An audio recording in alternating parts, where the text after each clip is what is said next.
Good afternoon, everyone. How lovely to see you. I'm so happy to see so many familiar and new faces among the audience. It's my pleasure to introduce today's session to you, which I think is going to be really exciting, because we are going to hear from the next generation of leaders who I think are already leaders today. Their work is part of the Future Leaders Academy, which is run by the Stockholm School of Economics in Riga, an organization I represent. My name is Kata Fredheim, and I will be your moderator today. It's a birthday party, a full-year birthday party for this program, because we are celebrating its 10th year anniversary. This would not be possible, of course, without the Swedish Embassy and the Swedish Institute, who are our partners, helping us to support 20 leaders, 20 young leaders every single year. So I think it's going to be a party of 200 people very soon. This program, which includes many things to learn and many things to create, actually stems from my school's mission, which is to create opportunities, democracy, and market economy in the Baltics. Because we believe that everyone is a leader if they choose to do so, whether they are 18, 16, 25, or, I don't know, 80. And so with those introductory words, does anyone need translation to Latvian? It's a good question to ask in English. If you do, there's an amazing volunteer in the back who can give you a headset, right? She's showing it to you, like on an aeroplane. So with those introductory words, it's my pleasure to introduce the representative of the Swedish Embassy, who is also an amazing supporter of this program, Hugo Quint. Thank you so much, Kata. As you said, my name is Hugo Quint. I'm the first secretary at the Swedish Embassy in Riga. And as you said, the Future Leaders Academy celebrates its 10 years anniversary this year. And Sweden has been a proud supporter since the very start. And it's hosted by our close partners at the Stockholm School of Economics. And it's in a program that aims to educate, inspire, and develop leadership potential of Latvia's future political and community leaders. Sweden supports this program and the future leaders of Latvia, because we see it as a very important investment in a secure and prosperous Latvia, Nordic-Baltic region, and Europe. 20 participants are chosen each year, bringing together talented young people from all over Latvia, representing different regions and backgrounds. And last year we had scientists, journalists, entrepreneurs, auditors, doctors, communication specialists. You heard it's a great group as participants. And during 5 weekends, the participants train their skills in public speaking, critical thinking, argumentations, and presentation. They have lectures with inspiring speakers that include presidents, ministers, ambassadors, and industry leaders. They get to learn from the best, including from each other, and they create networks that will be helpful for them throughout their careers and lives. During the program, the participants also develop and pitch projects to a jury comprised of distinguished decision makers. And this brings us to the topic of today. We thought the winning ideas of last year's program were so good that they needed a larger audience, and what better stage for them than Lampa. So before we just get started, they will have the opportunity to present their ideas, I just want to say that the possibility to apply for this year's program is now open and will be open until the 17th of August. So if you are interested yourself or know someone else who could be interested, please share the info. We will share a link later where you can get the info to apply. Thank you. Thank you, Hugo. So today's 1 hour with us will be as follows. We will have one of those amazing presentations by some of the winners. They will spend about 10 minutes, and then it's your turn to ask your questions. So after every presentation, you will have the chance to ask them some questions. Then the next amazing presentation, questions from you, no pressure, but there is pressure. And then we have the third presentation. And after that, there will be an open discussions with questions again. So that's the plan. And with your agreement, it's my absolute pleasure to introduce the next two speakers, Maya Tiba-Hila and Mick Zedons.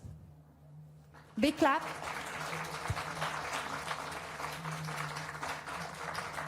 Who will talk about one of my favorite topics, financial literacy, and why it matters so much and what we should all do about it.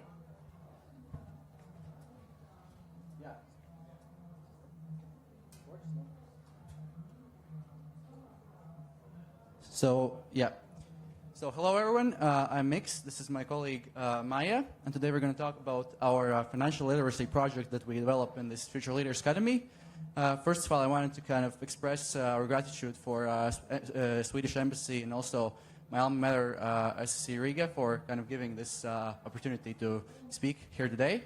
But so we, through this program, we saw that financial literacy is kind of a really big problem in Latvia, and there is many data that supports this. But just to give you some few facts, for example, we can mention that 27% of households here in Latvia find it hard to cover their daily expenses. So it's almost 1/3 of these households that find it hard to cover their needs for food, water, and so on. It's not talking about like traveling or some entertainment options.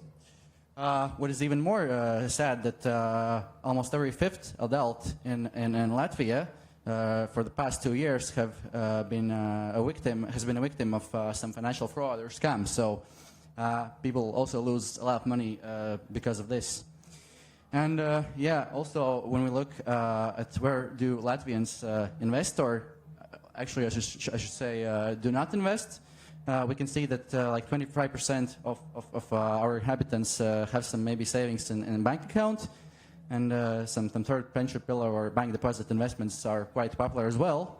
But when we look at kind of like common investments like shares, mutual funds, or bonds, we see a really bad picture there, because it's only like 5-6% of our population that invests there.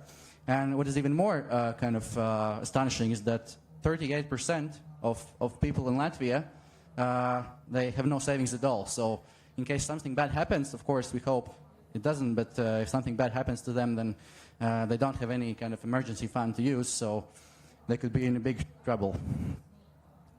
Yes, and as Mix mentioned, financial literacy is a huge problem in Latvia that starts in homes for individuals, and then of course affects the national economy as well. And so we developed a solution, and our solution is a financial literacy subject for 12th graders across Latvian schools to kind of nip the problem in the bud and create a generation of people who are more financially literate. And our idea for the course, there are two kind of core ideas that we want to include. First of all, it is a program, a course that is very interactive. It's not a textbook-based course. It doesn't rely on students just learning from books and then taking an exam. It is a very interactive, real-world course. And how we would plan to do this is to supplement the existing teachers that we have in schools, social sciences and economics teachers, and we would like to supplement them with specialists from the banking sector, universities, NGOs, to also give the students some real-life experience. And to move on, we would like to also share the topics that we have created for this course. There are 6 topics in total.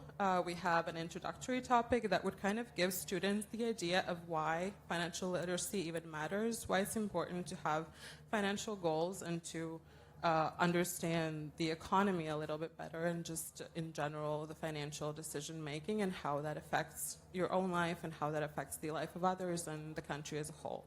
The second part would be personal budgeting and financial planning, which, as the title suggests, would teach kids how to create their budgets and manage their finances, so manage their income and expenses. The third topic is banking, credit, and debt. That would introduce children to banking, to understanding credit and loans and interest. Now, the fourth part would be saving and investing. And here we would focus on insurance, on investment scams, and pensions, stocks, bonds, everything that Mix talks about and is a great expert in. And the fifth would be taxes and laws. So kids also, when they reach adulthood, they understand the tax system. They understand what they need to do, how to do basic things like fill out a tax declaration and perhaps start a business, that are essential skills for any taxpayer, but also especially an entrepreneur or an employee. And lastly, it would be future financial well-being, where we would focus on long-term planning for family, retirement, and long-term wealth building and investing.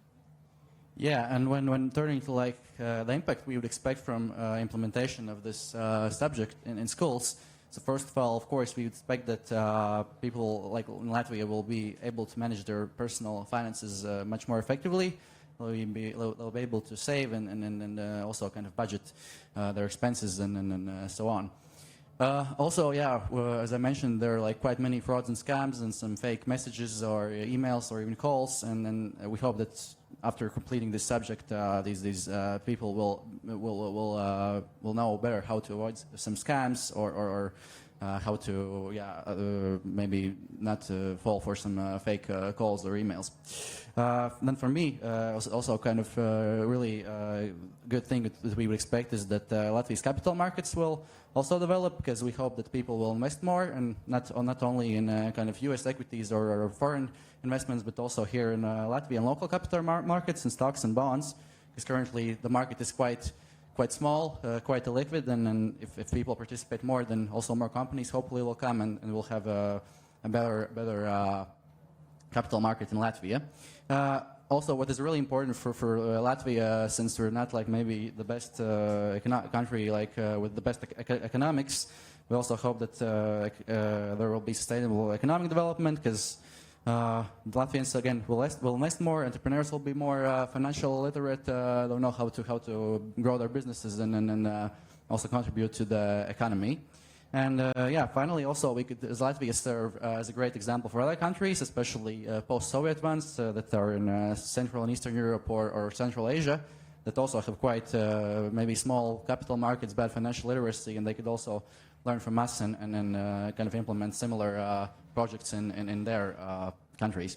And yeah, just to give you a quick example to why, because I see many young people here, why it's important to know some financial concepts and basic financial literacy knowledge early in life. So if we look at this graph, we can see that if a person invests like 50 euros every month and gets 8% return per year, which is kind of, let's say, a bit below average, like S&P 500 return, we can see that if the person starts investing this amount of money at the age of 20, then at the age of 65, which is currently our pension age, he'll have more than 2 times money than if he starts doing that at the age of 30, and more than 4 times money if he starts doing that at the age of 40. So it's really important that Latvians are educated like early on, and they knew how to invest and save and plan their finances from the beginning when they enter adult life.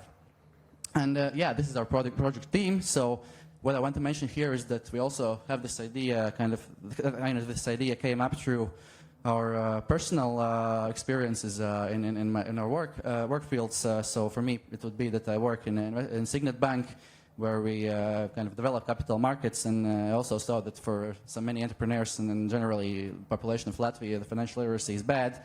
And Maya is also a participant of think tank Laser, where some seasoned entrepreneurs come to discuss about Latvia's biggest problems, and they also admitted that this is one of the main ones. So yeah, with this, I want to kind of conclude that it's our responsibility. So I kind of invite everyone to speak about financial literacy, about financial knowledge, and let's empower the next generation. So thank you very much.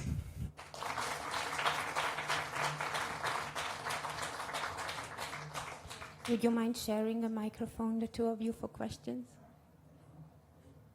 So this is so very important, and I wonder, you put this project together a little while ago. Have you seen any positive developments in financial literacy since then? Yes, no, maybe I can take one.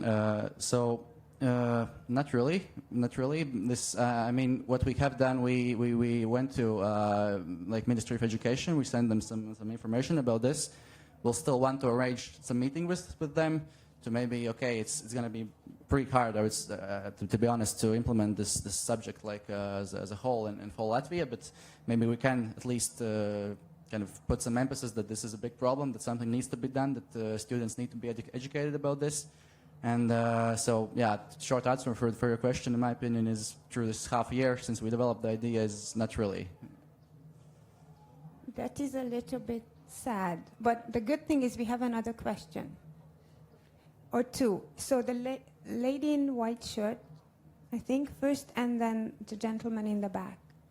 Hi, thank you for the presentation. I do have a question, which is kind of a follow-up to what you just said. I do feel like this is a very resource-intensive project that you're proposing for the whole of Latvia, and many times when we look at different problems, whether it's I don't know, sexual harassment or like financial literacy, there's always a proposal to propose a subject or teach something in school, and it always goes through a course. And of course, we have limited resources, and as you have studied economics, you know. I was just wondering, maybe you've also thought about interventions that would be less resource intensive and possibly would bring the same results if we look at like the cost effectiveness perspective. That's not just having like a full-blown course that lasts for 9 months throughout the year. Yeah, thank you. Thank you. We actually do the kind of the idea for the course was if it's not textbook based, then it can actually be mostly digital. And for example, the Bank of Latvia has already something similar that they are developing, but it's not comprehensive. It's just something you can do if you're interested in it. And so this would be something similar, but kind of more mandatory, but still fun and digital. So it wouldn't be as time and resource intensive if it's like a digital tool versus something that is an actual class that has to be taught in every single school in Latvia. Maybe if I could add a few words. Yeah, I mean, it is quite resourceful, and the problem also is that kind of the teachers are quite financially literate themselves. So, I mean, maybe, okay, we could find some teachers, some specialists in Riga, but in like countryside schools it would be even harder.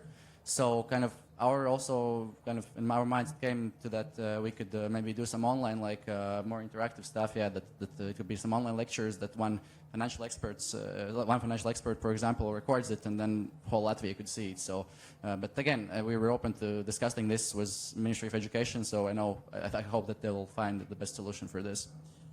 That would be amazing. And I know that there's another question, but maybe we leave it for the end of the session. You have to stay through the whole session. That means so as not to run out of time. May I ask all of you to give a huge applause to our presenters? Thank you so much. And now may I introduce the second presenter, which is a team, but with one very brave participant here today. I'm not good with names, but I would recognize you anywhere, Evelina. May I introduce Evelina Jansone,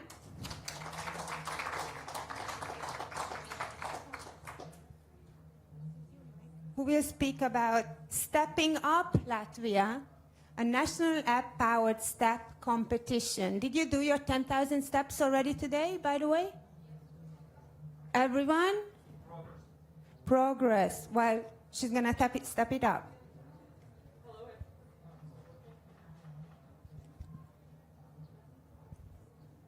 Is it? Yes, it is.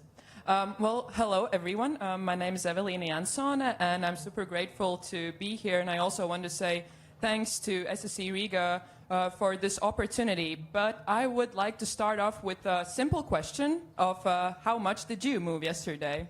Was it 10 minutes, 15, 20? Please raise your hand if it was more than 20 minutes and it also includes walking.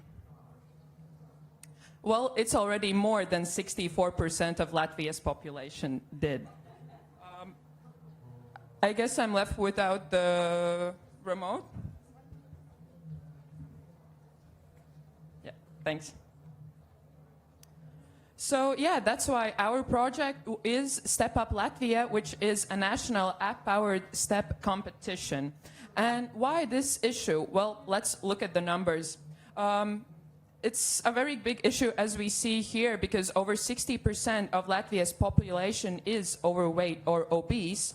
Also, 43% of all deaths are linked to lifestyle risk factors, which includes sedentary lifestyle as well. Latvia has the lowest healthy life expectancy in the EU, which is only 54.2 years. And the probability of dying in the most economically active age, which is 30 to 45 years, is almost 4 times higher than in the Nordic countries. And as I mentioned, 64% of people in Latvia do not even get those 20 minutes of basic physical activity per day, which includes walking. But why we cannot wait and why this has to be done now? Well, because behavior is getting worse and it's happening fast. Also, the rising use of modern technologies. Nowadays, you don't even sometimes need to go to the office. You can work online from your home. And many municipalities do not effectively reach less active groups. But what is being done already? Well, in short, not enough. We had the High Five media charity campaign that happened last year. This year it focused on sedentary lifestyle and its risks, but yeah, it is only a one-year topic. They change the topics every year. Also, we have the Latvia's public health guidelines, but those are also broad goals. There are not included any specific tasks or ways how to achieve them. And then we have the European Week of Sport, Be Active Latvia, but needless to say, it's also not enough because it's only 1 week per year. Yeah, but enough about the health stuff, but this problem has a real price tag, which is 200 million euros that are lost every year. So our solution would be to make a nationwide activity campaign that is powered by a mobile app. Here you can see how the app could look like potentially. The app would track steps, workouts, reward users with points, but the difference from other apps is that you join from your institution. That is, if you're studying in a university, for example, then you can join from the university and you represent the university, as we can see here on the Viņi University of Latvia. If you're working in an institution or in an organization, you would then join from them and represent them. Also, you would see your monthly progress, there would be points, and it would also rank Latvia's institutions on a public leaderboard. Maybe you all know the annual Top Employee of the Year campaign. This would be something similar, but this would be something similar, but with the activities and the top most active employees and employers. Here on the left, you can see how the leaderboard would look like. As we can see here, Embassy of Sweden has been pretty active. But let's talk about the target audience. Well, the target audience would be working age population because it has the biggest health and economic impact, as I mentioned. Also, they are the most affected by sedentary lifestyle because office works, working from your computer. Also, they are easy to reach at scale from the institutions, as I mentioned, and also it has a multiplier effect on families. So, for example, if you decide to be more active, you're probably going to take your family with you, that is parents, grandparents, children. So it has this multiplier effect. Talking about the impact, it would be more daily activities, more daily movements through simple trackable walking or other activities. Also the competition aspect of this, nationwide motivation through leaderboards, awards as well, fast habit formation and driven by streaks, and the insight on results, which would be immediate insights for the policymakers, for example, from the municipalities or regions of Latvia, and we could gather data for them. I'm not going to get into very much detail about the market entry, but there are 6 phases. The first ones being setup, team contracts, app, and backend. At first, we would pilot in municipalities, and only then we would do a national rollout.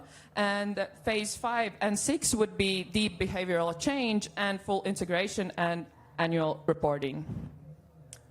If we manage to increase activities, increase the share of working age Latvians who are active by 10 percentage points, that is to convert 76,000 sedentary people to be active, we would not only avert dozens to several hundred deaths per year, but also deliver economic benefits, which would be 20 to 30 million euros per year.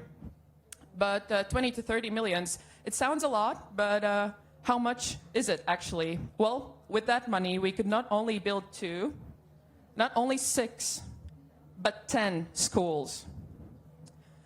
So where would we get the funding? Latvia's National Development Plan includes health as one of its key priorities, so that would be a possibility. And also the EU is financing and supporting initiatives like this from projects, for example, EU for Health, ESV Plus, or Erasmus Plus Sport, etc. Our team would be Ministry of Health, municipalities, Alma Career Latvia for the leaderboard top that I mentioned earlier, Employees Confederation of Latvia to advertise, and of course our Future Leaders Academy team. And yeah, we need to step up before it's too late. And if you want to see how that app could potentially look like or work like, you can scan this QR code and look it up.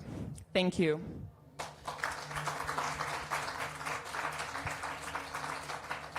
Thank you so much. So they say that your health doesn't have a price, right? But it clearly has a cost. It does. Yeah? And Not a big one. Really like how you started with death and moved on to money. It's a good way to get people's attention. So last time we had so many questions that I thought instead of me asking questions first, I asked the audience, do you have questions to Evelina? Okay, it's me then. Are you sure? Yeah? Okay, very good. So what would it actually take to make this happen, in your view? Because you listed the amazing partners, the plan, but what would be that you need to make this happen? Well, the first simple yet kind of complicated step would be to talk to the Ministry of Health, because they are responsible for the National Development Plan and public health guidelines, so it would be in their interests. But of course, we would need to talk with IT professionals to make this app. Yeah, but the first step would be definitely to talk with the Ministry of Health. Yeah. Have you tried that already? No. I'm gonna be honest, no. Thank you. So clear first steps. 2 questions, which is wonderful. We have time for both of them. I'm getting better at time management. So, a question. I would ask, why would someone use the app? Like, clearly it's not health because it's not, they're not doing it because of health. So is there like a point, like the points convert them into money, or they have a price? Why would the user be interested in using this?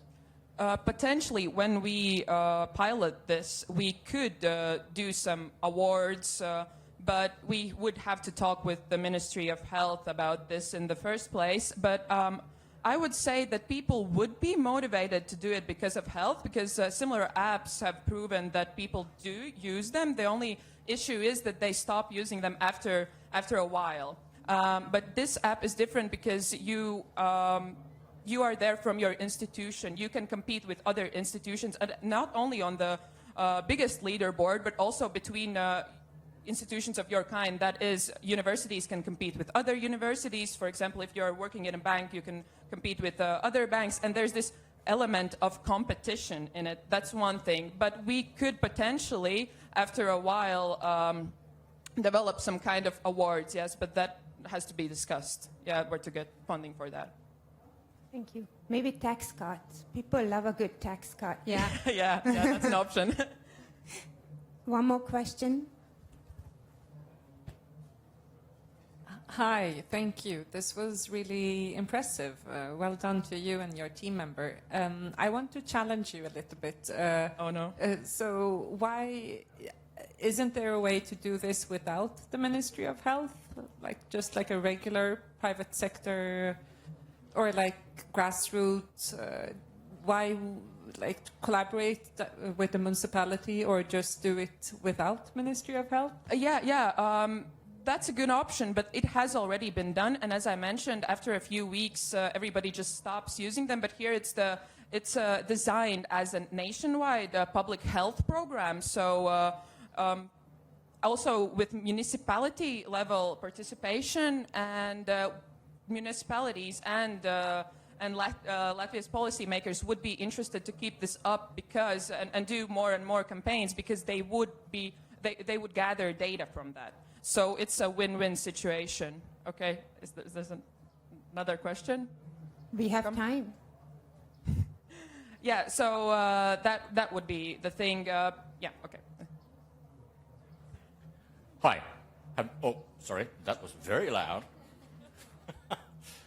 Have you thought about the implications of basically all Latvian citizens then handing over detailed health data to their government?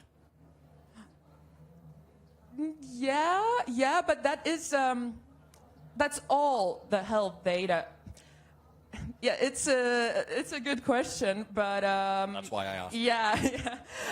But the thing is that here you could see the activities, not all of your health data. It's only activities. I wouldn't say that it would be such a big issue with that, but I have to admit there could be a problem with that. Yeah, but again, we can discuss that and see. But it could potentially be a problem. But again, it's not all of the health data. It's only activities. Yeah. We can have a vote at the end of the session. Maybe would you give your health data to the government? But before we do that, I think we give you a huge applause and thank you for your amazing presentation.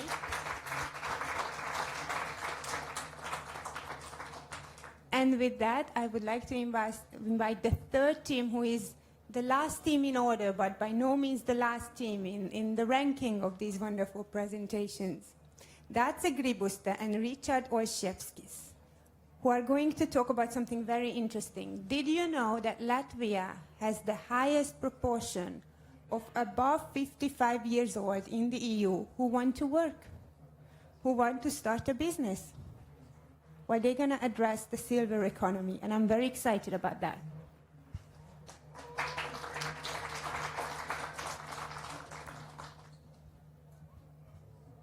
Hello.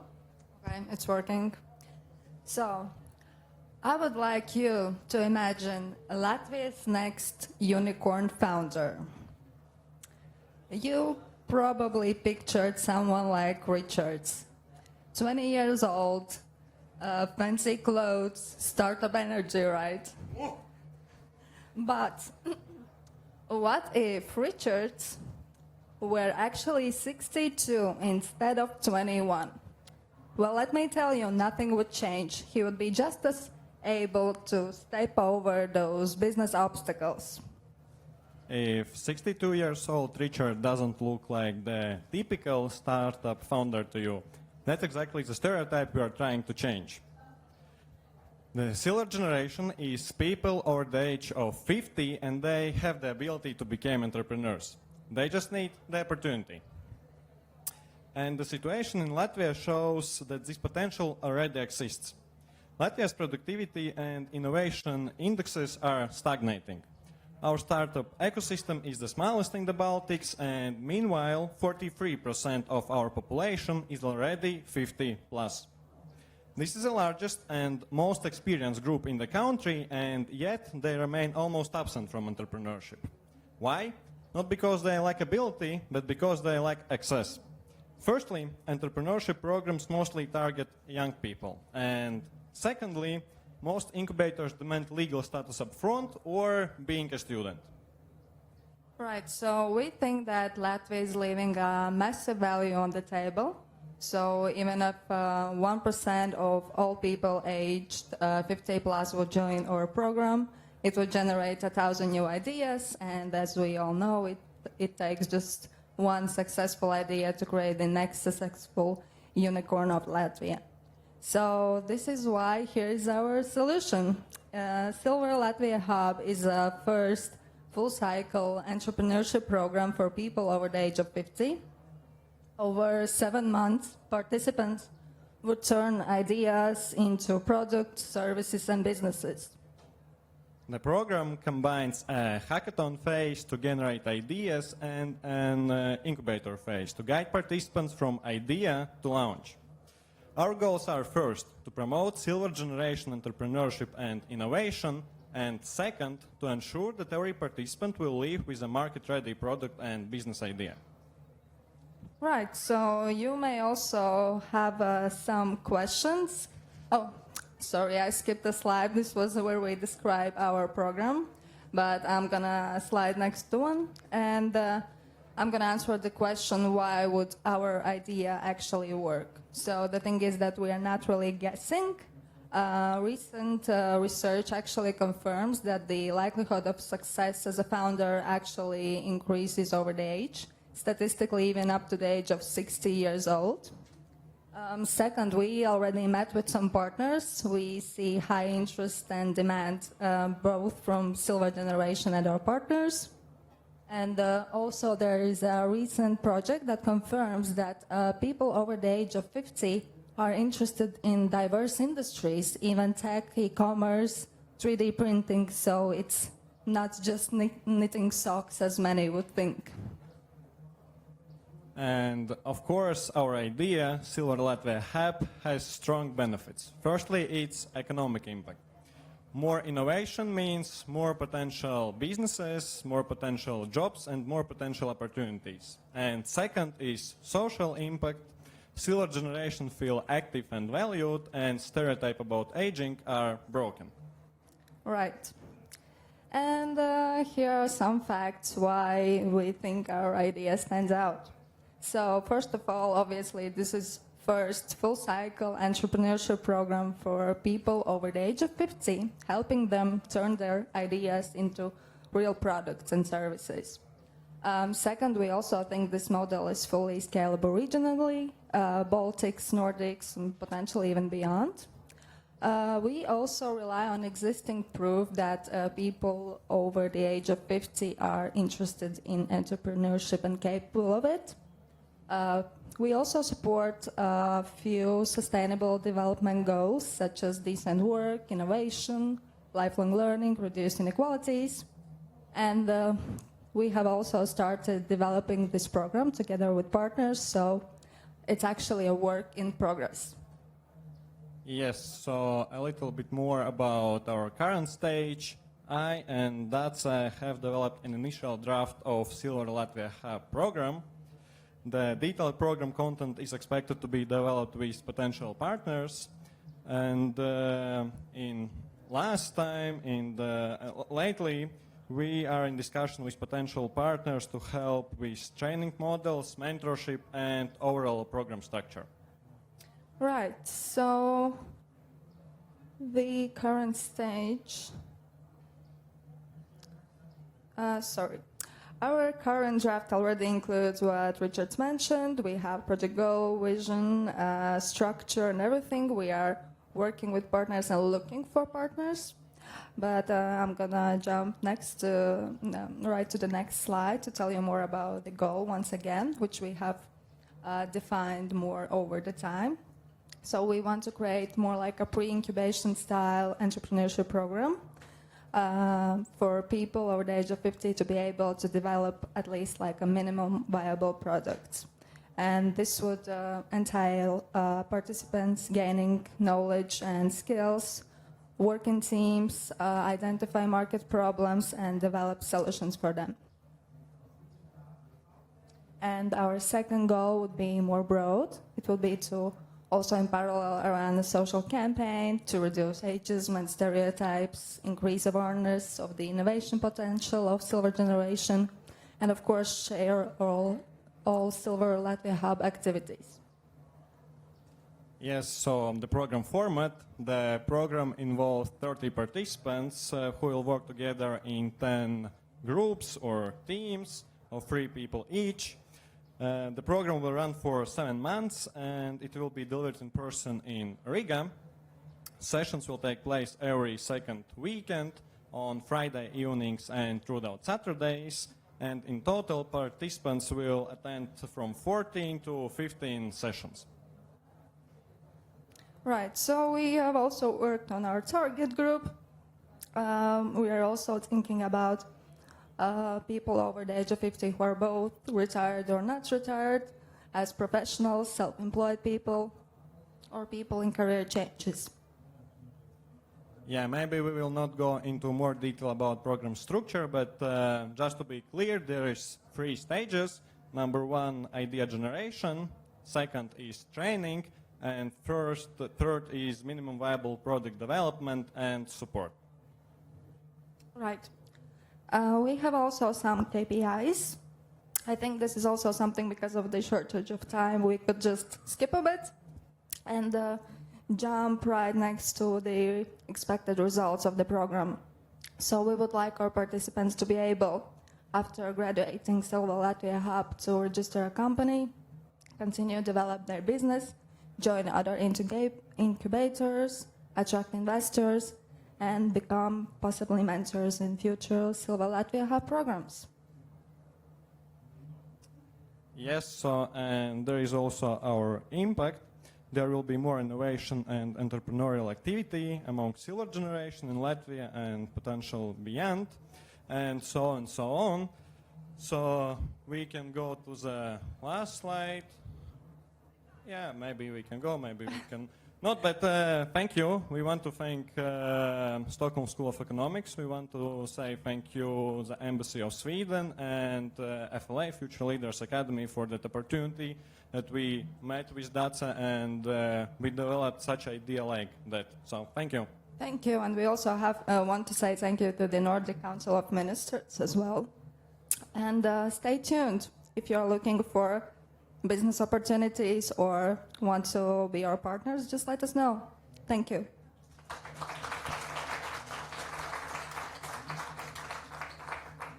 Thank you. And I'm so happy to know how you're going to look like when you're 62.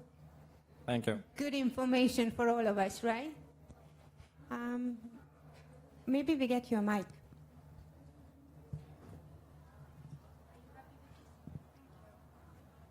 Does it work? I think it works, right. Perfect. Do we have questions from the audience? Because I have some really hard ones, but you know, those are really hard. Yes, the gentleman in the hat.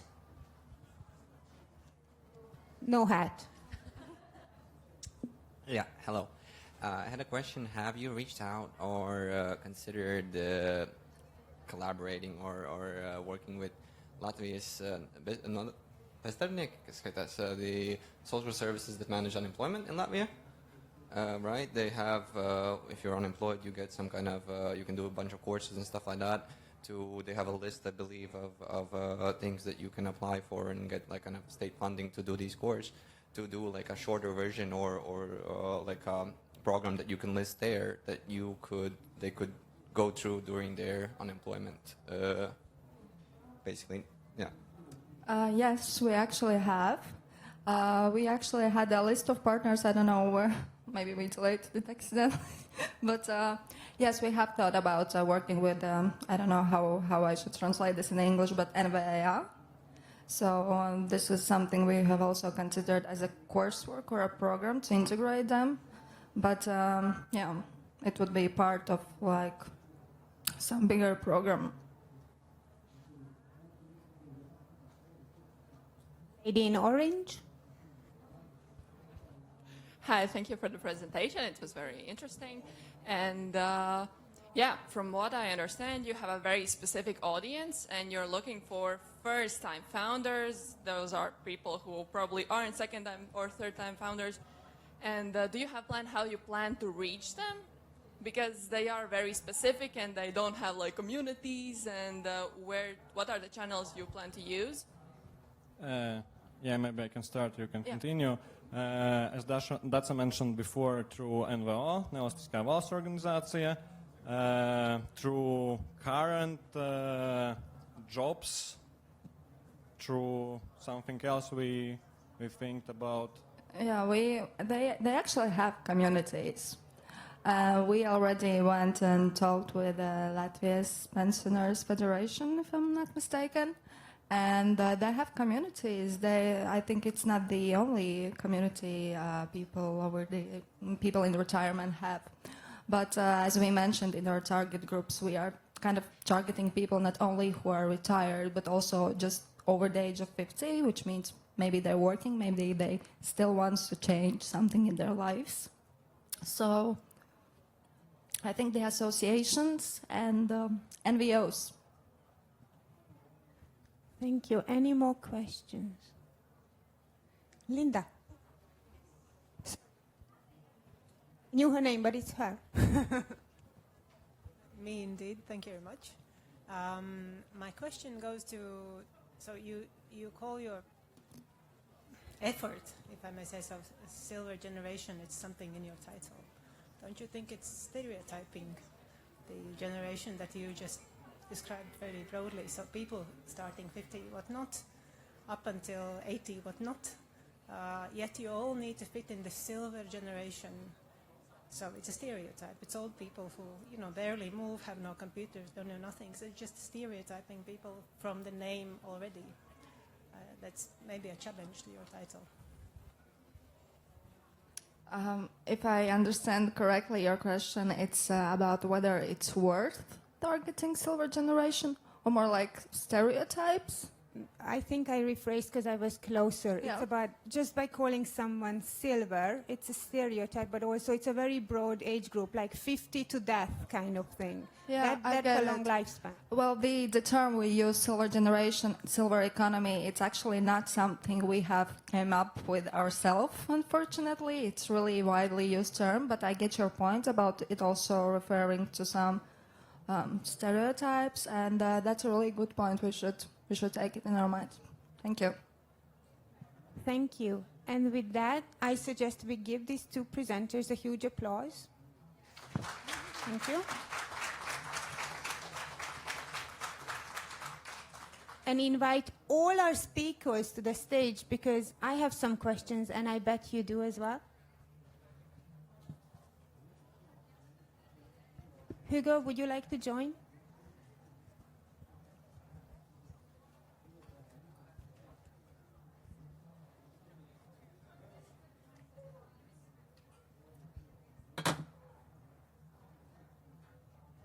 So grab a mic, all of you. It has a cord so you don't lose it.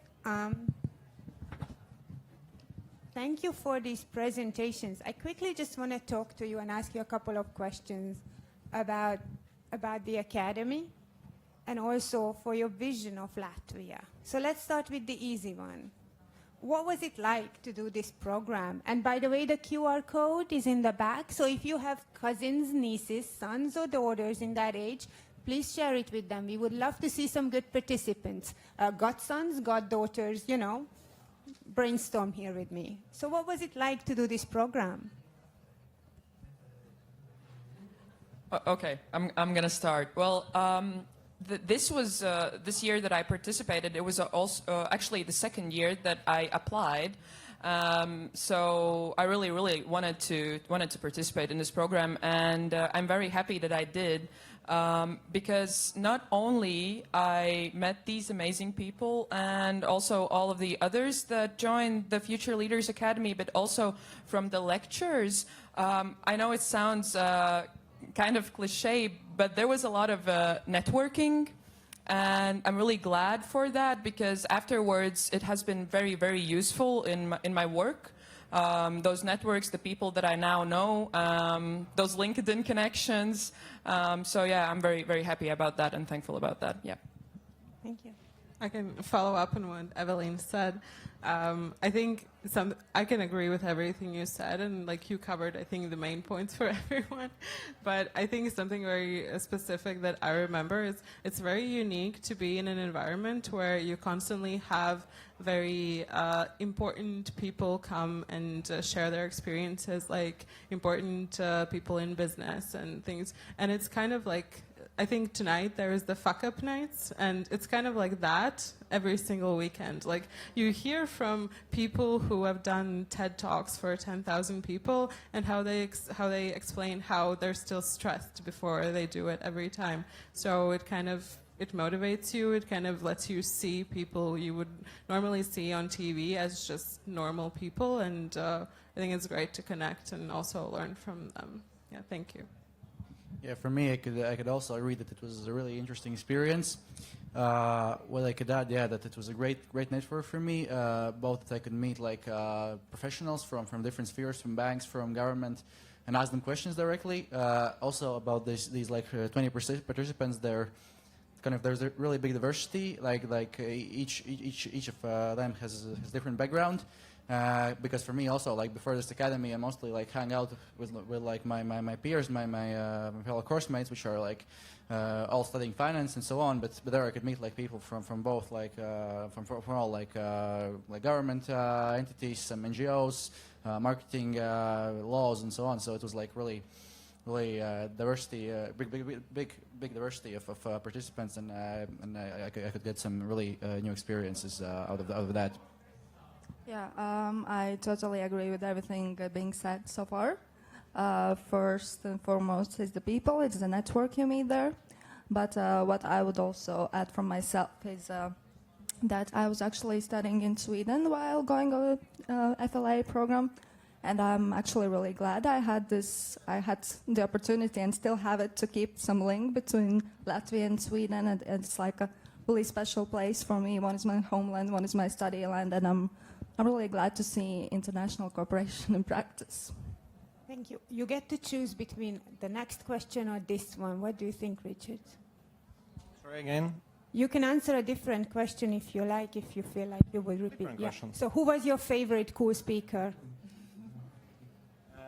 Maybe the president of Latvia, Valdis Zatmanis. Maybe him. Why so? How come? Because this is an interesting person. He will not only the president of Latvia, he will not only the president of Latvia, but also he makes surgery, so he's a doctor, and it's interesting to see this person from both sides. Thank you. And maybe we have time for one more question. I'm asking the person. Sorry, can I share also my favorite speaker? Just a sec. Do we have time? Yes, you can. Okay, great. No, I just wanted to say that also we had Zane Čulkstēne. She is the founder of Kim Contemporary Arts Center, and she's also, I think, the founder of ERDA. And it was very, very, very motivating because that discussion with her kind of changed my perspective, my plans on what I'm going to do next.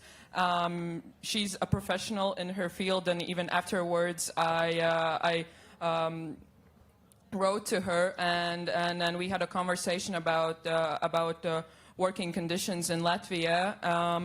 She contributed to an article that I wrote. So I just wanted to share. She's amazing, and if you ever get the chance to hear her speak, please do so. I think she's probably around. But Mix also wants to... Yeah, I wanted to compliment what Evelina said, that Zane also was the favorite actually for me, because she, of course, maybe first of all, she's a fellow alumna at SSE Riga, but she was, I would say, the only entrepreneur from these speakers, and I think that entrepreneurs, they have quite different mindset, quite different thinking of problems and situation in Latvia. So, kind of for me, it was really valuable to hear not maybe so much policy makers that have some formal talks and so on, but Zane kind of gave a really tough and straight view on Latvia, from her entrepreneurship point of view. Yeah. I also do a quick shout out to Eva, director and founder of FLA program. I think we all are saying a huge thanks to her.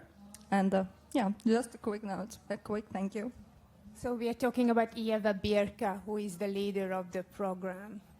Would you like to share your favorite too? Well, it's Zane, but I think a lot has said about Zane already, so I will... Is there a second place? Eva. Yeah, but No, Eva and Dana share the first place. so there's no third place? No. No third place is given in this program. Very good to know. Okay, so we have a little bit more time. So I'm going to do my favorite. Imagine you're in an elevator and you're going two steps, what is it called? Floors. So very short, shorter than my monologue. What did you learn about Latvia and its potential that you didn't know before and you're still thinking about the future? Well, after this program, I'm very hopeful, actually, because I was a bit skeptical before about what the future holds. But after this program, seeing my fellow peers, and it's so motivating, the environment is so motivating, and I know, maybe I'm just living in my own bubble, but I know that from my peers, the peers that I have met, they all want to stay in Latvia. They all want to make Latvia better. They maybe want to go abroad to study, but they want to take this education back home and contribute to Latvia. And we all love this country, so it was very comforting to see that there are people, peers from different backgrounds, and we all feel the same. So I'm very hopeful. I guess I would add that I think formats like these are great for the exchange of ideas, because I would never have done so much research on capital markets if it wasn't for Mix. And I think for him as well, I brought maybe the social sciences kind of look to capital markets and the view. So I think this is how great ideas for Latvia's future can emerge from these kind of formats where different perspectives meet, and then we can have great ideas for the future together. For me, I would say what I learned that, yeah, there are problems in Latvia, but the situation is not so bad as many people like to think. I see that there are many opportunities. We're a European Union, so we have a lot of partners. The only thing is what is missing, that people are, like, a lot of times afraid to do something. They have great ideas, but they're maybe don't have the resources like next to them. They don't know some kind of people that could help them. So yeah, for me it's just like kind of also what I see through this academy and through other kind of projects in Latvia, they're happening, that it's just that we need to start doing. We don't need to be afraid. We need to make ideas happen, and then others will have some inspiration from that, and the whole Latvia will kind of rise, hopefully. Right. I would add also that I think when you open Facebook and you go through comments, you can probably, your thoughts are that everything is going down and everyone is leaving and so on. But if you really go out and touch the grass and see us, then you see that everything is actually okay. We are here. We want to stay in Latvia. We see our future in Latvia. And actually, there are so many opportunities that we should be really grateful for, even the size of Latvia or even the amount of people we have here. Because, for instance, if I would be born in USA, so many things for me would be so much harder to reach. I don't even know if I would be where I am right now if I would be born in USA. So, yeah, I'm just really, I think we're all really grateful to be in Latvia, to be Latvians. Yes, I also can continue that. Of course, there is also about people, because we met several experts, politics, as I mentioned before, Valdis Zatlers, or political experts, or from people from financial industries, but which I found to myself that there is not only problems in Latvia, but there is also solutions, and for each problem we can find a solution. Thank you. And I really admire your ideas about finding solutions for the problems you identified. So I would like to thank our audience, our presenters, and of course our partners like the embassy, who will get the last word. And may I invite you to give the panel a huge applause again. Thank you.